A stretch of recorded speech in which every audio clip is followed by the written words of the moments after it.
Hello friends, ये है इस मूवी का पार्ट 2। अगर आपने पार्ट 1 नहीं देखा तो लिंक डिस्क्रिप्शन में दे दिया है।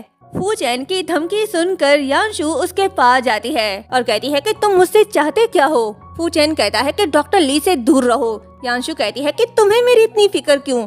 फू चैन कहता है क्या तुमने सुना नहीं, तुम्हें डॉक्टर ली से दूर रहना है। यांशु कहती है कि मैंने नहीं सुना। ये बोलकर वो फू चैन को थप्पड़ मारने लगती है तो फू चैन उसका हाथ पकड़कर रोक लेता है और कहता है कि तुम्हें सच में लगता है कि मैं तुम्हें बीट नहीं कर सकता। यांशु कहती है कि छोड़ो मेरा हाथ, जाने दो मुझे।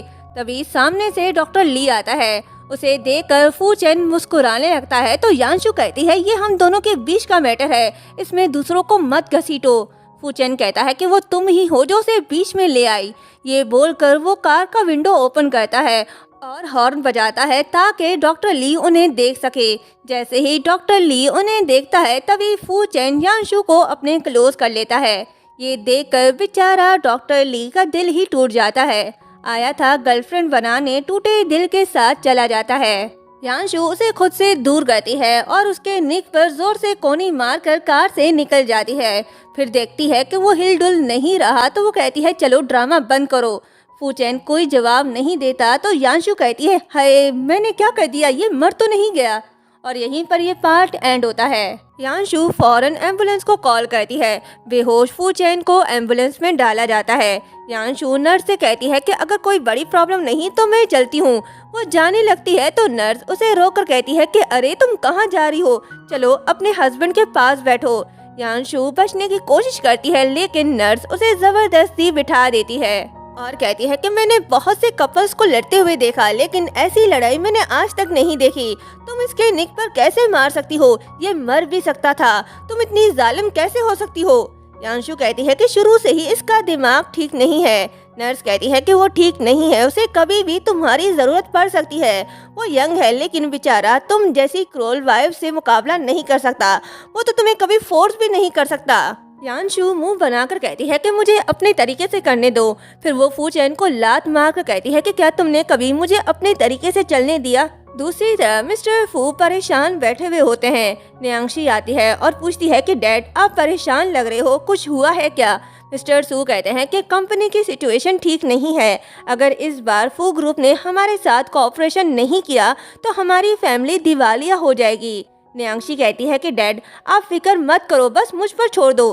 फू चैन मुझसे बहुत प्यार करता है, वो मेरी बात जरूर मानेगा। ये सुनकर मिस्टर सू खुश हो जाते हैं और कहते हैं कि मेरी बेटी कुछ भी कर सकती है, ठीक है मैं ये तुम पर छोड़ देता हूँ। वहीं खड़ी यांशु उनकी सारी बातें सुन लेती है। देखते हैं अब ये क्या करेगी इनके साथ। यांशु ऑफिस आती है जहां फू चैन सर्वाइकल कॉलर पहने दर्द से तड़प रहा होता है। बेचारे को यांशु ने इंजर्ड जो किया था, यांशु को देखकर वो डर जाता है और कहता है कि वहीं रुको, मेरे पास मत आना, मैं अभी ही हॉस्पिटल से डिस्चार्ज हुआ हूँ, दूर ही रहो मुझसे। यांशु बड़ी रिस्पेक्ट से उसे केक देकर कहती है कि मिस्टर फू मैं यहाँ तुम्हारे साथ कोऑपरेशन पर डिस्कस करने के लिए आई हूँ। फू चैन कहता है कि हाँ बोलो। फिर केक को देकर कहता है कि सच में क्या ये केक यांशु ने खुद बनाया। फिर यांशु से कहता है कि ये कितना अगली है। यांशु कहती है कि नहीं पसंद तो मत खाओ।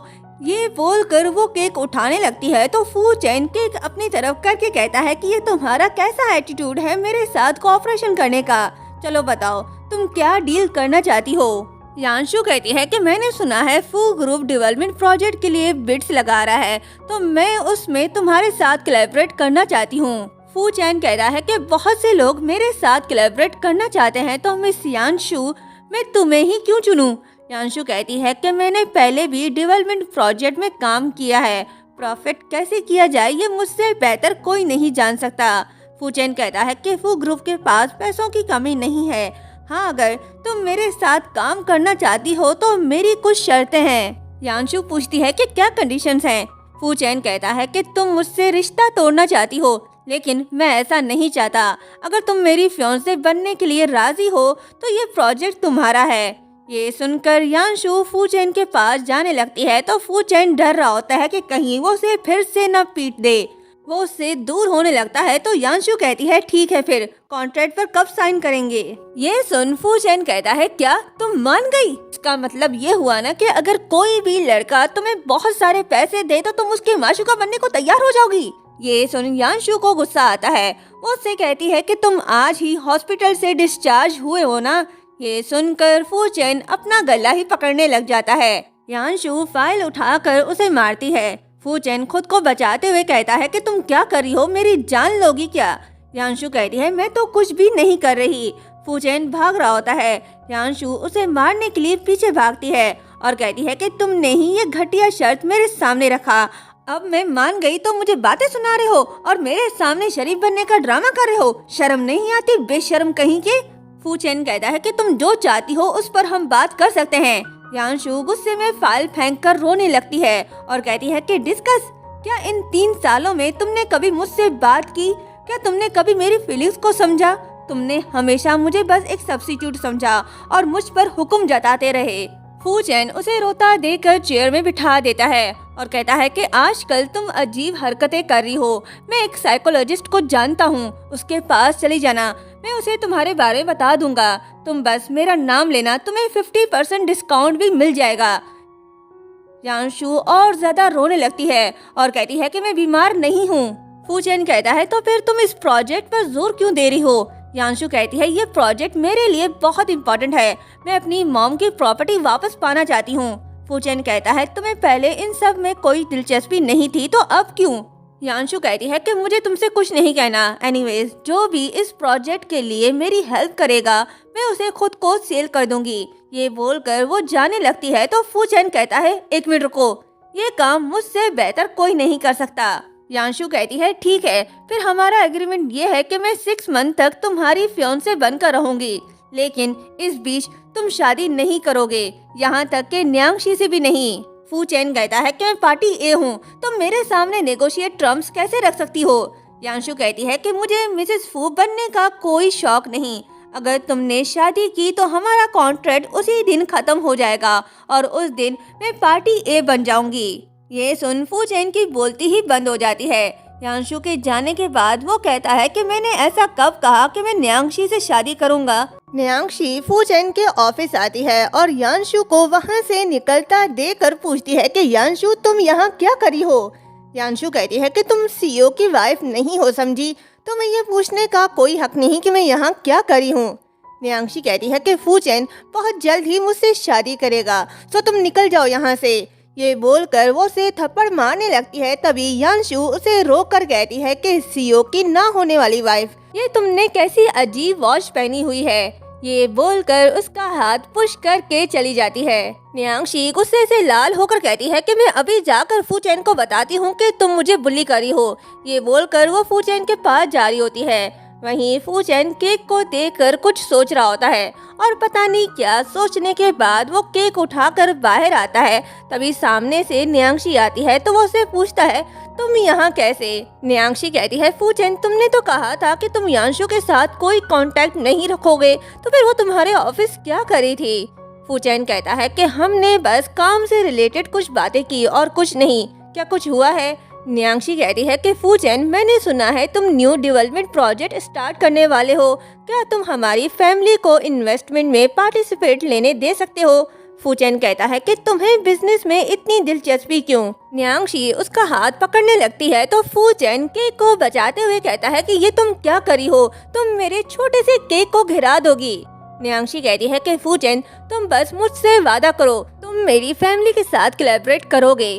फू चैन कहता है कि तुम्हारी हेल्थ ठीक नहीं है, सो बिजनेस मैटर्स की फिक्र मत करो, घर जाओ और रेस्ट करो। ये बोलकर वो जाने लगता है। न्यांगशी सोचती है कि पास्ट में जो भी मैं फू चैन से कहती थी वो मेरी बात मान लेता था, लेकिन आज यांशु ने उससे ऐसा क्या कह दिया कि फू चैन ने मेरी रिक्वेस्ट को इग्नोर कर दिया। तभी फू चैन रुकता है, वो न्यांगशी के पास आ रहा होता है। न्यांगशी खुश है कि वो उसकी बात मान गया, पर नहीं, फू चैन उससे कहता है कि तुम खुद जाओगी या मैं ड्राइवर से कहकर तुम्हें घर ड्रॉप करवा दूं। न्यांगशी मुंह बनाकर कहती है कि नहीं, मैं खुद चली जाऊंगी। न्यांगशी के जाने के बाद फू चैन केक से बातें कर रहा होता है कि ये छोटा सा केक बहुत ही ब्यूटीफुल है, इसे बनाने वाली ने जरूर बहुत ज्यादा मेहनत की होगी। तुमने कहा था कि यांशु वो लड़की है जो दिन भर दोगली बातें करती है, लेकिन इससे ये पता चलता है कि उसे मेरी फिक्र है कि मैं टाइम पर न खाता हूँ और न ही सोता हूँ। मुझे स्वीट इतना पसंद नहीं, लेकिन उसने खुद मेरे लिए बनाया है तो मैं ज़रूर खाऊंगा। फू चैन यांशु को साइकोलॉजिस्ट के पास भेज रहा था, लेकिन जाना उसे खुद चाहिए था। ये पागल ये भूल गया कि वो स्टाफ के बीच खड़ा है, अपने रूम में नहीं। बॉस को ऐसे देखकर सभी शॉक्ड होते हैं और पागल समझ रहे होते हैं। फू चैन देखता है कि स्टाफ भी वही केक खा रहे होते हैं जो यांशु ने उसे दिया था। एक लड़की कहती है कि मिस्टर फू, अगर आपको ये पसंद है तो आप ये ले लो। फू चैन को लगा कि यांशु ने स्पेशली केक उसके लिए बनाया, लेकिन सभी स्टाफ के पास वो केक देखकर मुंह बनाकर जा रहा होता है और फिर स्टाफ से कहता है कि सभी स्मॉल केक्स मेरे ऑफिस में रख दो। दूसरी तरफ सासू माँ के बुलाने पर यांशु घर आती है और कहती है कि आंटी फू, आपने मुझे बुलाया। सासू माँ कहती है कि तुमने अभी मुझे क्या कहकर बुलाया। यांशु कहती है कि ओह सॉरी माँ। सासू माँ कहती है कि ये हुई ना बात। ट्रेलर मिसेस फू के कहने पर यांशु का नाप ले रहा होता है। सासू माँ कहती है कि मैं देख रही हूँ तुम्हारे काफी ड्रेस पुराने हो गए हैं, अब उन्हें बदलने का समय आ गया है। हमारे घर की बहू को बेस्ट से बेस्ट कपड़े पहनने चाहिए। यांशु कहती है कि सासू माँ, क्या आप इसे मेरे लिए कस्टमाइज कर सकती हो। सासू माँ कहती है कि ऑफ कोर्स, तुम फू फैमिली की बहू हो जो बेस्ट डिजर्व करती हो। ये बोलकर ऑनलाइन ड्रेस सिलेक्ट करके असिस्टेंट से कहती है कि मेरी बहू को दिखाओ मैंने उसके लिए क्या सिलेक्ट किया है।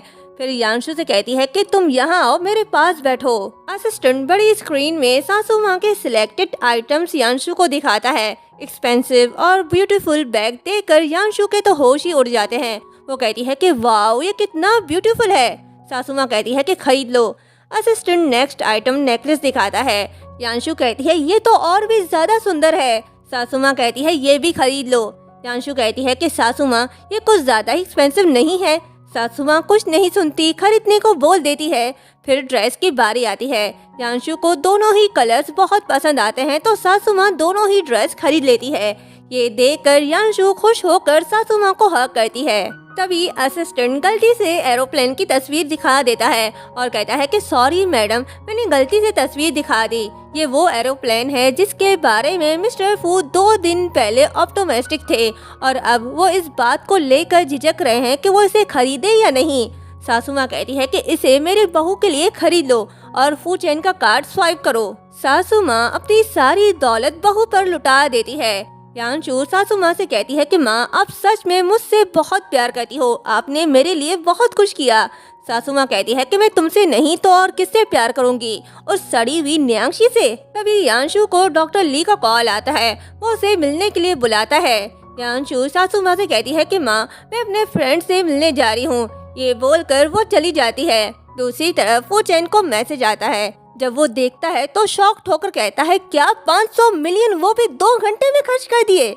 फिर वो मॉम को कॉल करके कहता है कि क्या आप प्लीज बेतरतीबी चीजें खरीदना बंद कर सकती हो, ये पैसे हैं, कागज नहीं। मॉम कहती है कि यूजलेस लड़के, वहाँ तुम्हारी वाइफ बाहर किसी फ्रेंड से मिलने गई है, उसके साथ कॉफी पी रही है और तुम्हें यहाँ पैसों की पड़ी है। दूसरी तरफ डॉक्टर ली और यांशु को दिखाया जाता है। यांशु डॉक्टर ली से पूछती है कि तुमने मुझे यहाँ क्यों बुलाया। डॉक्टर ली कहता है कि तुम्हारे डॉक्टर ने कहा है कि तुम लंबे समय से चेकअप के लिए हॉस्पिटल नहीं आई, तो उसने मुझसे कहा कि मैं तुम्हें याद दिला दूं। यांशु कहती है, क्या फायदा मेरे जाने का। डॉक्टर ली कहता है कि यांशु, मैं एक डॉक्टर हूँ, अगर तुम नहीं गई तो। तभी वहाँ फू चैन आता है और कहता है कि यांशु, क्या तुम भूल गई तुम कौन हो।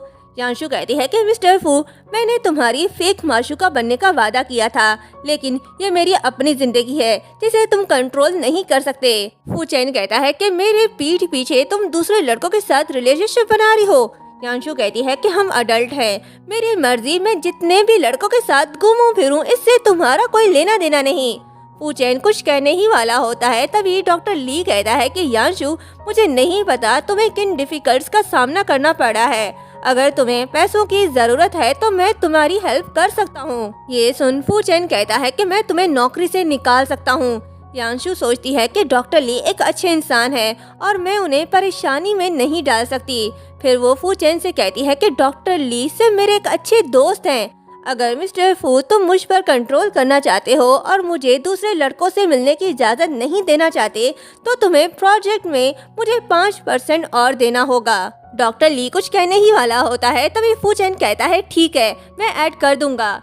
यांशु कहती है थैंक यू बॉस, मेरी दुआ है तुम जल्द ही अमीर बन जाओ। फिर डॉक्टर ली से कहती है कि डॉक्टर ली सॉरी, मेरे बॉस ने मुझे खुद को साफ रखने के लिए कहा है, इसलिए 6 मंथ के लिए हम एक दूसरे से नहीं मिलेंगे और हम फ्रेंड लिस्ट से भी एक दूसरे को डिलीट कर देंगे। इस कॉन्ट्रैक्ट के पूरा होने के बाद मैं तुम्हारे पास वापस आ जाऊंगी। फिर वो फू चैन से कहती है कि डॉक्टर ली को इन सब से दूर रखो। फू चैन कहता है कि हमारे बीच का ये मामला अभी खत्म नहीं हुआ। यांशु उसे खींच कर ले जाती है। न्यांशी चेकअप के लिए हॉस्पिटल आती है। रिपोर्ट्स देखकर डॉक्टर ली कहता है कि तुम्हारे किडनी फेल हो रहे हैं, तुम्हारे दोनों किडनीज के साथ प्रॉब्लम है, सो किडनी ट्रांसप्लांट बेस्ट ऑप्शन है। न्यांशी कहती है कि डॉक्टर ली क्या हम जल्द से जल्द सर्जरी करा सकते हैं। डॉक्टर ली कहता है कि अपने फैमिली मेंबर से ब्लड टेस्ट करवाने का कहो, अगर ब्लड टाइप मैच हो गया तो तुम जल्द से जल्द सर्जरी करवा सकती हो, लेकिन डोनर की परमिशन जरूरी है। न्यांशी कहती है ठीक है मैं आपको जल्द ही बता दूंगी। न्यांशी को किडनी डोनेट करने वाली सिर्फ यांशु है और यांशु अब पहले वाली यांशु नहीं रही।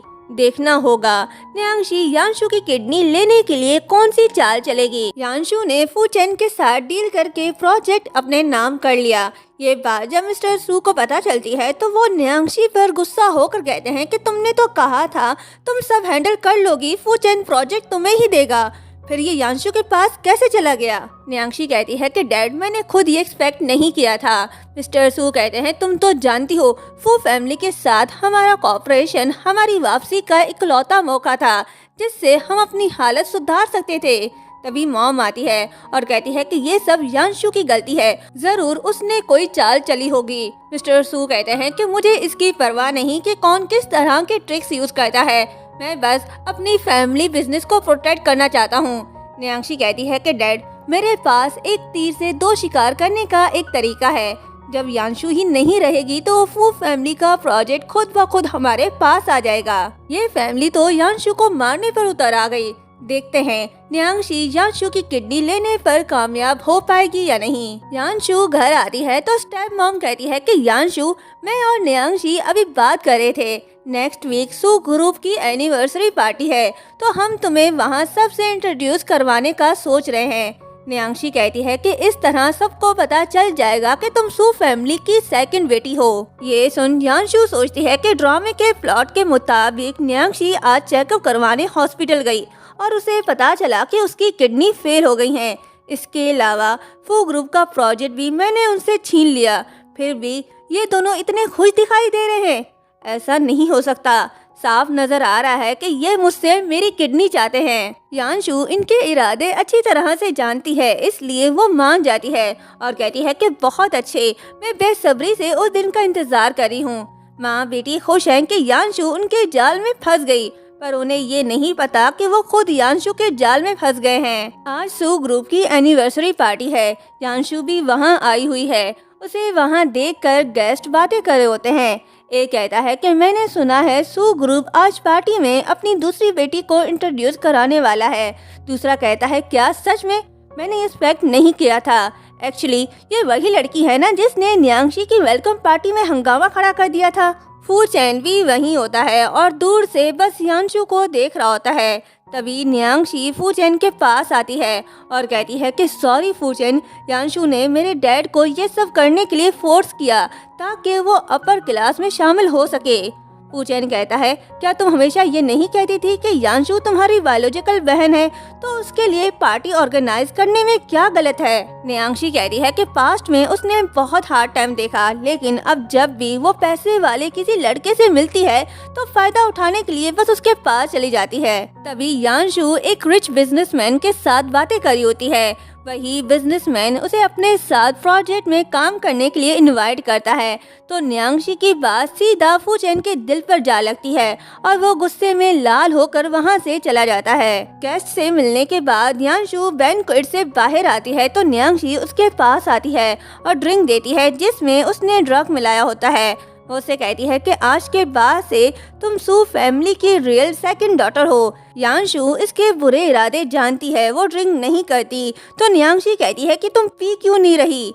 यांशु कैमरे की तरफ देखकर कहती है कि दोस्तों शर्त लगा लो, ड्रामे के प्लॉट के मुताबिक वाइन के इस गिलास में कुछ न कुछ जरूर होगा। न्यांशी पूछती है कि यांशु ये तुम किससे बातें कर रही हो। तभी यांशु न्यांशी को अपने वाइन गिलास जबरदस्ती पिला देती है। न्यांशी कहती है कि यांशु ये तुम क्या कर रही हो। यांशु कहती है कि तुम्हें क्या लगता है। न्यांशी भागते हुए वॉशरूम आती है और उल्टियां करने लगती है ताकि ड्रग बाहर निकल पाए, पर कोई फायदा नहीं होता। न्यांशी बेहोश होकर गिर पड़ती है। तभी वहाँ न्यांशी के खुद के लोग आते हैं और उसे यांशु समझकर ले जा रहे होते हैं, क्योंकि न्यांशी ने विदाउट पिक्चर सेंड किए उनसे डील किया था। ये सब देखकर यांशु बड़ी खुश होती है और किसी को मैसेज करी होती है। तभी फूचेन आता है और कहता है कि तुम यहाँ छुप कर क्या कर रही हो। खुश मत हो कि ये सब करके तुम यहाँ अपर क्लास में शामिल हो सकती हो। यांशु कहती है कि मैं तुम्हारी लवर न्यांशी की तरह नहीं हूँ। फूचेन कहता है कि न्यांशी तुम्हारी बहन है, तुम हर जगह उसे ही निशाना क्यों बनाती हो। यांशु कहती है कौन सी बहन? वो बहन जो अपनी बहन की किडनी पाने के लिए किसी भी हद तक जा सकती है। फूचेन कहता है कि ये तुम क्या कह रही हो, न्यांशी ऐसी इंसान नहीं है जैसा तुम कह रही हो। यांशु कहती है ठीक है फिर चलो मेरे साथ, मैं तुम्हें दिखाऊंगी कि वो किस तरह की इंसान है। ये बोलकर वो उसे वेयर हाउस ले आती है जहाँ न्यांशी ने यांशु की किडनी लेने के लिए फुल प्लान बनाया हुआ था, लेकिन अब वो खुद उसकी जगह पर लेटी हुई है। यांशु फूचेन को चुपचाप तमाशा देखने को कहती है। डॉक्टर सर्जरी के बारे में डिस्कस कर रहे होते हैं तो ये सुनकर फूचेन यांशु से कहता है कि तुम एक नागिन हो, क्या तुम सच में न्यांशी को नुकसान पहुंचाना चाहती हो। यांशु कहती है कि नागिन तुम हो और तुम्हारा दिमाग खराब है क्या? अगर मैं उसे नुकसान पहुंचाना चाहती तो तुम्हें यहाँ क्यों ले आती? न्यांशी के प्लान के अकॉर्डिंग वहाँ मुझे होना चाहिए था। फूचेन को यकीन नहीं आता। वो न्यांशी को बचाने जा रहा होता है तो यांशु उसे रोक कर कहती है कि चुपचाप खड़े होकर तमाशा देखो, कोई आएगा उसे बचाने। तभी मिस्टर सू आते हैं और डॉक्टर से कहते हैं कि क्या तुम अंधे हो, ये न्यांशी है यांशु नहीं, चलो हटो मेरी बेटी से। फूचेन सब सुन लेता है। न्यांशी को होश आता है।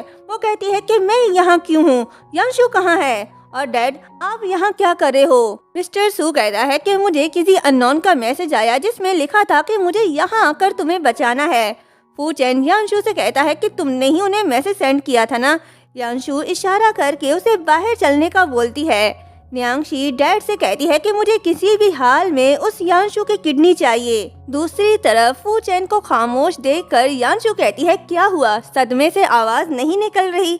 फूचेन कहता है कि मुझे इससे फर्क नहीं पड़ता कि न्यांशी किस तरह की इंसान है, चाहे वो कैसी भी हो, मैं फिर भी अपने दिल में तुम्हें कभी भी जगह नहीं दूंगा। यांशु कहती है क्या कहा तुमने? फूचेन कहता है कि तुम बहुत चालाक औरत हो, तुमने मेरी अटेंशन पाने के लिए हर तरह की कोशिश की, अब बस हार मान लो, तुम मेरे दिल में न्यांशी की जगह कभी नहीं ले पाओगी। यांशु कहती है क्या तुम पागल हो? फूचेन कहता है कि मेरे सामने बेनकाब होने के बाद तुम गुस्सा हो गई। यांशु कहती है कि मुझे लगता है तुम्हारा दिमाग ठीक नहीं है, जिसका असर मुझ पर भी पड़ सकता है, तो बेहतर होगा तुम मुझसे दूर ही रहो। ये बोलकर वो चली जाती है और फिर रोड के बीचों बीच खड़ी होकर कहती है कि मुझे ऐसा क्यों लगता है कि मैं इस जगह पर पहले भी आ चुकी हूँ। यांशु याद करने की कोशिश करती है, तभी उसे याद आता है और कहती है कि मुझे याद आया, ओरिजिनल प्लॉट के अकॉर्डिंग यहाँ पर मेरा कार एक्सीडेंट हुआ था, फिर फूचेन ने मेरी किडनी निकाल ली थी। यांशु का शक सही था। सामने से फुल स्पीड से कार यांशु की तरफ आ रही होती है, लेकिन कहानी बदल जाती है। फूचेन आकर यांशु को बचा लेता है। यांशु को बचाने के लिए फूचेन का खुद का एक्सीडेंट हो जाता है और फिर पास पड़ा मोबाइल ऑन हो जाता है और उसके मोबाइल में भी वही ड्रामा चल रहा होता है जो यांशु के रीबर्थ होने के बाद चला था। फूचेन देखता है कि रियल लाइफ की तरह सेम स्टोरी होती है कि कैसे उसने न्यांशी के खातिर उसकी किडनी ट्रांसप्लांट करवाई थी, लेकिन एक्सीडेंट वाला सीन चेंज है क्योंकि ड्रामे में एक्सीडेंट यांशु का हुआ था। साथ फूचेन को ये भी नजर आता है कि बचपन में उसे बचाने वाली यांशु थी, ना कि न्यांशी। ये सब देखकर फूचेन सोचता है कि जंगल में जिसने मुझे बचाया वो यांशु थी। यांशु की तरह फू चैन भी स्टोरी के अंदर चला गया है। नेक्स्ट सीन में फू चैन को एम्बुलेंस के अंदर दिखाया जाता है। यांशु उसे देख रही होती है। तभी फू चैन अचानक से अपनी आंखें खोलकर कहता है नहीं। यांशु डर जाती है। फू चैन उसे देखकर सोच रहा होता है कि इससे पता चलता है कि मैं सच में एक सैडिस्ट शॉर्ट ड्रामे में हूँ और मैं उसमें वो पागल मेल लीड हूँ जिसने 100 एपिसोड तक यांशु को हर्ट किया और टॉर्चर करता रहा। फू चैन को एहसास हो जाता है कि उसने यांशु के साथ जो कुछ भी किया वो गलत था। फू चैन आंखें खोलकर बस यांशु को देख रही होता है। ये देखकर यांशु कहती है कि ये मुझे ऐसे क्यों घूर रहा है, कहीं ये मरने वाला तो नहीं। तभी फू चैन उठता है और यांशु का हाथ पकड़कर कहता है कि यांशु चलो एक दूसरे को दोबारा से जानते हैं, मेरा नाम फू चैन है। न्यांक्षी ने मुझसे झूठ कहा था कि बचपन में उसने मेरी जान बचाई और इस बात का फायदा उठाकर वो मुझे रोकती रही। उसने तुम पर कई इल्ज़ाम लगाए और उस मिसअंडरस्टैंडिंग की वजह से मेरे दिल में तुम्हारे लिए जो प्यार था उसे नफरत में बदलती रही और उसी वजह से मैं तुम्हारे प्यार को एक्सेप्ट करने से कतराता था। ये बोलकर वो रोने लगता है। उसके आंसू देखकर यांशु शॉक्ड होती है। फू चैन कहता है कि मैंने 18 साल तक तुम्हें इग्नोर करता रहा और मैंने तुम्हारे साथ बहुत सी ज्यादतियाँ भी की। मैं सच में मरने के लायक हूँ। ये बोलकर वो खुद को थप्पड़ दे मारता है तो यांशु डर के पीछे हट जाती है और नर्स से कहती है कि क्या ये अपने होश में वापस आ रहा है। नर्स कहती है कि मैंने तुमसे पहले भी कहा था कि कपल्स के बीच छोटी मोटी लड़ाइयाँ होती रहती हैं, लड़ना है तो लड़ो लेकिन सर तो मत फोड़ो। तुमने देखा पिछली बार तुमने उसका सर फोड़ दिया था और इस बार हालत कुछ ज्यादा ही बिगड़ गई है। तभी पीछे से फू चैन यांशु को टच करने लगता है तो यांशु उसे दूर करते हुए कहती है कि दूर हटो, मेरे पास मत आना। लेकिन फू चैन उसे पकड़कर कहता है कि मुझे अब एहसास हो गया है कि तुम वो हो जिससे मैं सबसे ज्यादा प्यार करता हूँ। यांशु उसे पागल समझ रही होती है। वो उसे सीधा हॉस्पिटल ले आती है। चेकअप करने के बाद डॉक्टर बताती है कि पेशेंट ठीक है और उसे कोई प्रॉब्लम नहीं। यांशु कहती है कि ये नामुमकिन है, ये बुरी तरह से कार से टकराया था, इसके सर पर जोर से लगी थी, उसकी पूरी बॉडी ठंडी पड़ गई थी। क्या ऐसा हो सकता है कि इसके दिमाग को नुकसान पहुंचा हो? ये सुनकर फू चैन उसे देखने लगता है तो यांशु डर के मारे पीछे होकर डॉक्टर से कहती है कि देखो वो अभी भी ठीक नहीं है। क्या ऐसा हो सकता है कि इस पर किसी भूत का असर हो? डॉक्टर कहती है क्या बेवकूफ़ी वाली बातें करी हो, ऐसा कुछ नहीं होता, तुम अडल्ट हो, ऐसी चीज़ों पर मत पड़ो। ये बोलकर वो चली जाती है। फू चैन उसका हाथ पकड़कर कहता है कि यांशु ये सब मेरी गलती है, मैं आज के बाद तुम्हारे साथ अच्छा सलूक करूँगा। तभी सासू माँ आती है और फू चैन को चेक करने लगती है कि इसके हाथ पैर तो सलामत है। फू चैन कहता है कि सब ठीक है। मॉम कहती है तो तुम्हें ये पहले बताना चाहिए था ना। फू चैन कहता है आपको पहले पूछना चाहिए था ना। सासू माँ उसे मार कर सीधा यांशु के पास जाती है और पूछती है कि क्या तुम ठीक हो? यांशु कहती है कि मैं ठीक हूँ, अगर फू चैन ना होता तो आज मैं जिंदा ना होती। सासू माँ कहती है मेरे बेटे ने तुम्हें बचाया है तो इसलिए तुम खुद को उसके हवाले कर दो। यांशु कहती है ये ठीक नहीं है। सासू माँ कहती है इसमें गलत क्या है? जब फू चैन जंगल में खो गया था तो न्यांक्षी ने उसे बचाया, तभी वो उसका दीवाना हो गया था। ये सुनकर यांशु कहती है क्या बचपन में जंगल में खो गया था? सासू माँ कहती है और नहीं तो क्या, देखो फू चैन ने तुम्हें बचाया है, तुम्हें नहीं लगता तुम दोनों का मिलना तय है? यांशु सोचती है कि जिस बच्चे को मैंने जंगल में बचाया था वो फू चैन था। न्यांक्षी को पता था तभी उसने इस बात का फायदा उठाया। फू चैन के साथ साथ यांशु को भी सच का पता चल जाता है। फू चैन कहता है कि मॉम जिस पर्सन ने मुझे बचाया था वो न्यांक्षी नहीं थी, उसने मुझसे झूठ कहा था। इनफैक्ट वो यांशु थी जिसने मुझे बचाया। ये सुनकर सासू माँ कहती है क्या उसकी हिम्मत कैसे भी झूठ बोलने की, मुझे पता था वो माँ बेटी अच्छे इंसान नहीं है। फू चैन कहता है कि अब से मैं सिर्फ यांशु से ही प्यार करूँगा। सासू माँ बदला लेने को ठान लेती है तो फू चैन कहता है आप परेशान मत हो, मैं इस मैटर को खुद ही हल करूँगा। हॉस्पिटल से डिस्चार्ज होने के बाद फू चैन सीधा न्यांक्षी के पास आता है और कहता है कि मैंने तुम्हारा बर्थ रिकॉर्ड देखा, तुम्हें कॉन्जेनिटल हार्ट डिसीज है, ना कि मेरी जान बचाने की वजह से। ये सुनकर न्यांक्षी शॉक्ड हो जाती है और फू चैन को समझाने लगती है कि फू चैन ऐसा नहीं है, मेरी हार्ट डिजीज सच में तुम्हें बचाने की वजह से हुआ। फू चैन कहता है कि मुझे बचाने वाली पर्सन यांशु है। न्यांक्षी कहती है कि ये सच नहीं है, यांशु झूठ बोल रही है, वो मुझे मारना चाहती है।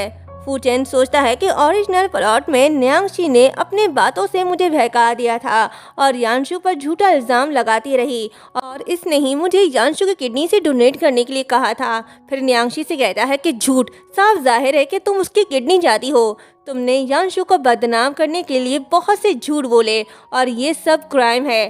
तुम जैसी लड़की को नर्क में जाना चाहिए। तुमने यांशु के साथ जो कुछ भी किया उसकी कीमत तुम्हें चुकानी पड़ेगी। जो कुछ भी उसने सहा है अब तुम्हें वो सब सहना होगा। डॉक्टर न्यांगशी को पकड़कर ले जा रहे होते हैं तो न्यांगशी कहती है, फू चेन, मैंने तुम्हारे लिए बहुत कुछ किया है, तुम मेरे साथ ऐसा नहीं कर सकते। तभी मॉम आती है और कहती है कि फू चेन, तुम न्यांगशी से प्यार करते हो, तुम उसके साथ ऐसा नहीं कर सकते, जाने दो मेरी बेटी को। फू चेन कुछ नहीं सुनता, उन्हें डॉक्टर के हवाले करके चला जाता है। डॉक्टर माँ बेटी को पकड़कर मेंटल हॉस्पिटल ले जा रहे होते हैं। न्यांगशी और मॉम से बदला लेने के बाद फू चेन मिस्टर सू के पास जाता है और सू ग्रुप पर ऑफिशियली बैन लगा देता है और मिस्टर सू के सामने ही पुलिस को कॉल करके बताता है कि मिस्टर सू ने अपनी फर्स्ट वाइफ का मर्डर किया और उसकी प्रॉपर्टी पर कब्जा करके फ्रॉड किया। इसके लिए मिस्टर सू को कम से कम उम्र कैद की सजा मिलनी चाहिए। यांशु का बड़ा अच्छा बदला लिया फू चेन ने। दूसरी तरफ यांशु हॉस्पिटल आती है जहां डॉक्टर उसे अच्छी खासी डांट लगा रही होती है क्योंकि वो चेकअप के लिए हॉस्पिटल नहीं आ रही थी। यांशु कहती है कि सॉरी डॉक्टर, मैं बिजी थी।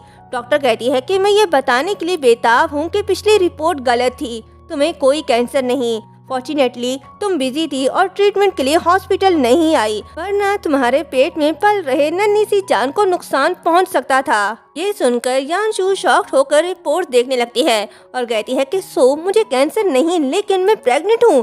फिर सोचती है कि मैं दुखी क्यों हूँ। ओरिजिनल ड्रामे में मुझे जो कैंसर था वो खत्म हो गया और वो बच्चा जो ड्रामे में था ही नहीं वो यहाँ है। क्या मैंने सचमुच अपनी डेस्टिनी बदल दी? डॉक्टर उसे बताती है कि वो 6 वीक प्रेग्नेंट है। ये सुनकर यांशु कहती है 6 वीक, अब मैं क्या करूं?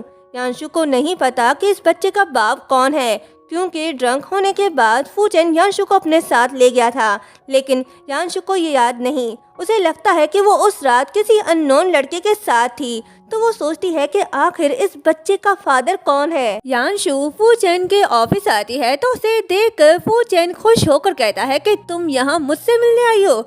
यांशु कहती है कि मैंने सुना है तुमने सू फैमिली को बैंकरप्ट कर दिया। फू चेन कहता है कि सिर्फ यही नहीं, 2 को मेंटल हॉस्पिटल और 1 को जेल भिजवा दिया। क्या अब तुम खुश हो? यांशु कहती है कि वो यही डिजर्व करते थे। फू चेन उसके पास जाते हुए कहता है कि 1 मंथ बाद सू फैमिली की सारी प्रॉपर्टी तुम्हारे नाम हो जाएगी। फिर उसे अपने क्लोज करके कहता है कि मैंने तुम्हें तुम्हारी मॉम की प्रॉपर्टी वापस दिलाने में भी हेल्प की, तो तुम्हें नहीं लगता हमें कॉन्ट्रैक्ट साइन कर लेना चाहिए? यांशु फू चेन को दूर करके कहती है कि एक इमोशनल इशू है जिस पर मैं तुम्हारी राय लेना चाहती हूँ। फू चेन कहता है कि हाँ कहो, मैं तुम्हारे साथ इमोशनल इश्यूज पर डिस्कस करने को तैयार हूँ। यांशु कहती है कि मेरी एक फ्रेंड है, उसका रिच एंड पावरफुल हस्बैंड हमेशा उसे परेशान करता है, लेकिन एक दिन उसे पता चला कि वो स्ट्रेंजर के बच्चे की माँ बनने वाली है। ये सुनकर फू चेन कहता है क्या स्ट्रेंजर? यांशु कहती है हाँ, वो सडनली प्रेग्नेंट हो गई, लेकिन बच्चा उसके हस्बैंड का नहीं है। अगर तुम वो हस्बैंड होते तो क्या करते? फू चेन कहता है कि उसके आसपास के सभी लड़कों को मार डालता। ये सुनकर यांशु घबरा कर कहने लगती है कि उसने कहा वो अजनबी है, तो फू चेन कहता है कि उसे उस बच्चे से छुटकारा पा लेना चाहिए। यांशु कहती है तो अगर मेरी फ्रेंड अपने बच्चे को अकेले पालना चाहती है तो तुम्हें क्या लगता है उसे अपने हस्बैंड को क्या ये बात बता देनी चाहिए ताकि वो उसे और उसके बच्चे को नुकसान ना पहुंचा पाए? फू चेन कहता है जब बच्चा पैदा होगा तो क्या मैं जाकर उसे देख सकता हूँ? यांशु शॉक्ड होकर कहती है क्या? फू चेन कहता है वही स्ट्रेंजर का बच्चा। ये सुनकर यांशु गुस्से से उसका चश्मा साफ करके चली जाती है। नेक्स्ट डे फू चेन अपने उस घर आता है जो उसने ब्रेकअप के बाद यांशु को दे दिया था और यांशु ने सेल कर दिया था। असिस्टेंट उसे बताता है कि पहले आपकी सेक्रेटरी सू ने ये घर सेल कर दिया था, लेकिन आपकी मॉम के कहने पर मैंने इसे बाय कर लिया। यहाँ सब कुछ वैसा है जैसा पहले था, किसी चीज को भी टच नहीं किया गया। फू चेन सोचता है कि मैं इस जगह को फिर से रीअरेंज करूंगा और यांशु को सरप्राइज दूंगा। फिर कहता है कि मॉम की रैंडमली चीजें खरीदने की आदत सच में अच्छी है। फिर फू चेन को फ्लैशबैक याद आता है जब उसने यांशु से ब्रेकअप किया था। ये सब याद करके फूचेन गिल्टी फील करता है और फिर यांशु के ड्रेसिंग रूम में जाता है तो उसे यांशु के रिपोर्ट्स मिलते हैं जिसे यांशु ने जला दिया था, लेकिन मेडिकल रिपोर्ट पूरी तरह से जला हुआ नहीं होता। ये देखकर फूचेन हैरान होता है और उसे सच पता चल जाता है कि यांशु को कैंसर है और वहीं उसे वो कटर भी मिलता है जिससे यांशु ने सुसाइड करने की कोशिश की थी। ये सब देखकर वो भागते हुए यांशु के पास जा रहा होता है। वहीं दूसरी तरफ यांशु परेशान है। वो खुद से कहती है कि अगर फूचेन को पता चल गया कि मैं प्रेग्नेंट हूँ तो वो मेरे साथ क्या करेगा। तभी फूचेन आता है तो यांशु कहती है तुम यहाँ कैसे और बिना दरवाजा खटकाए तुम अंदर कैसे आए। फूचेन कहता है कि यांशु तुम्हें इतनी सीरियस बीमारी है, ये बात तुमने मुझसे क्यों छुपाई। यांशु कहती है ये तुम क्या कह रहे हो, जाने दो मुझे। फूचेन कहता है कि तुम्हें स्टमक कैंसर है ना, जिस दिन हमारा ब्रेकअप हुआ उसी दिन स्टमक कैंसर के टेस्ट रिपोर्ट सामने आए थे ना, और यही बात तुम मुझे बताना चाहती थी, लेकिन मैंने उस समय तुम्हें बहुत हर्ट किया। यांशु कहती है कि इससे कोई फर्क नहीं पड़ता, वैसे भी अगर तुम्हें पता चल भी जाता कि मैं बीमार हूँ तुम तब भी मुझसे रिश्ता तोड़ ही देते, सही कहा ना। फूचेन कहता है तो तुमने मेरी वजह से सुसाइड करने की कोशिश की, इसलिए तुम मुझसे इतनी नफरत करती हो और इसलिए तुम मुझसे दूर जाना चाहती हो। यांशु कहती है ये जाहिर है कि तुम मुझे पहले नहीं चाहते थे, और रही बात कैंसर वाली, तभी फूचेन कहता है कि तुम्हें अब ये कहने की जरूरत नहीं, मैं सब समझता हूँ। मैंने पहले ऐसे बहुत से काम किए जिससे तुम्हें बहुत दुख पहुँचा है। मेरा कोई हक नहीं तुमसे माफी मांगने का, मैं तुम्हारे लायक नहीं हूँ। ये बोलकर फूचेन चला जाता है। यांशु कहती है क्या इस बार वो सच में सीरियस है। कुछ दिनों बाद जब यांशु चेकअप के लिए हॉस्पिटल आती है तो तभी उसे सासू माँ की कॉल आती है। वो उसे फौरन घर आने को कहती है। ये सुनकर यांशु डॉक्टर से मिले बगैर ही भागी दौड़ी सासू माँ के पास जाती है तो सासू माँ कहती है कि अच्छा हुआ तुम आ गई। यांशु अब सिर्फ तुम ही हो जो फूचेन को बचा सकती हो। यांशु कहती है क्या हुआ फूचेन को। सासू माँ कहती है कि उसने खुद को कमरे में बंद कर लिया है, 3 दिन हो गए हैं वो बाहर नहीं आया। यांशु कहती है कि मैं इस बारे में कुछ नहीं कर सकती। सासू माँ कहती है कि ऐसा मत कहो, उसने तुम्हें बचाया है, अब तुम्हें उसे बचाना होगा। पहले तो यांशु फूचेन के पास नहीं जाना चाहती, लेकिन सासू माँ के रिक्वेस्ट पर यांशु मान जाती है और जैसे ही रूम के अंदर आती है तभी फूचेन बोतल दे मारता है। यांशु डर जाती है और जब फूचेन को देखती है तो वो फुल देवदास बना उसका नाम पुकार रहा होता है। यांशु गुस्से से उसके पास जाती है और कहती है कि फूचेन क्या तुम मुझे मारना चाहते हो। यांशु को देखकर फूचेन उठ खड़ा होता है और कहता है कि सॉरी तुम्हें लगी तो नहीं। यांशु ना कहती है। फूचेन खुश होकर कहता है कि तुम यहाँ मुझसे मिलने आई हो, क्या तुम मुझे एक और मौका देने को तैयार हो। यांशु ना कहती है। फूचेन उसका हाथ पकड़कर कहता है कि यांशु मुझे एक और चांस दो ताकि मैं अपनी की गई गलतियों की भरपाई कर सकूं। ये सुनकर यांशु सोचती है कि फूचेन पागल नहीं है, लेकिन वो एक बदमाश है, मैं उसे माफ नहीं कर सकती। तभी फूचेन उसके करीब जाने लगता है। यांशु भी खुद को रोक नहीं पाती, लेकिन जैसे ही फूचेन उसके क्लोज आता है तभी यांशु को उल्टियाँ होने लगती है। यांशु डर जाती है कहीं फूचेन को शक न हो जाए वो प्रेग्नेंट है, लेकिन फूचेन को शक नहीं होता। वो कहता है कि ये सब मेरी गलती है, मुझे पहले तुम्हारा ख्याल रखना चाहिए ताकि तुम जल्दी से ठीक हो जाओ। यांशु कहती है कि तुमने सही समझा, लेकिन आइंदा ऐसा मत सोचना। ये बोलकर वो जाने लगती है। तभी फूचेन उसे पीछे से हक करके कहता है कि तुम्हें डरने की जरूरत नहीं, फू ग्रुप के पास स्ट्रॉन्गेस्ट मेडिकल टीम है, वो तुम्हारी ट्रीटमेंट करेंगे, तुम जरूर ठीक हो जाओगी। यांशु कहती है कि अब कुछ नहीं हो सकता, इसे ठीक नहीं किया जा सकता। ये बोलकर वो जाने की कोशिश करती है, पर फूचेन उसे नहीं छोड़ता और कहता है कि ऐसा कुछ नहीं होगा, मैं तुम्हें कुछ होने नहीं दूंगा, मैं अब तुम्हें कभी छोड़कर नहीं जाऊंगा। यांशु कहती है कि अगर तुमने मुझे नहीं छोड़ा तो तुम्हें एक्स्ट्रा चार्ज करना पड़ेगा। फूचेन कहता है कि तुम्हें जितने पैसे चाहिए मैं देने को तैयार हूँ, ये सब तुम्हारा ही है। यांशु खुद को छुड़ाकर कहती है कि फूचेन चेकअप के लिए हॉस्पिटल जाओ और मुझे दोबारा परेशान मत करो, तुम्हारी मॉम को भी तुम्हारी बहुत फिक्र है। फूचेन कहता है कि वो मुझसे प्यार नहीं करती, वो सिर्फ मुझ पर गुस्सा ही करती है। यांशु कहती है कि कम से कम तुम्हारे पास माँ तो है। ये इमोशनल बात बोलकर यांशु चली जाती है। यांशु के कहने पर फूचेन चेकअप के लिए हॉस्पिटल आता है और चेकअप करवाने के बाद वो डॉक्टर से कहता है कि वो यांशु के रिपोर्ट्स देखे, ट्रीटमेंट के लिए बेस्ट से बेस्ट एक्सपर्ट डॉक्टर को बुलाए। डॉक्टर यांशु के रिपोर्ट्स देखने के बाद कहती है कि मिस्टर फू कैंसर स्पेशलिस्ट की क्या जरूरत है।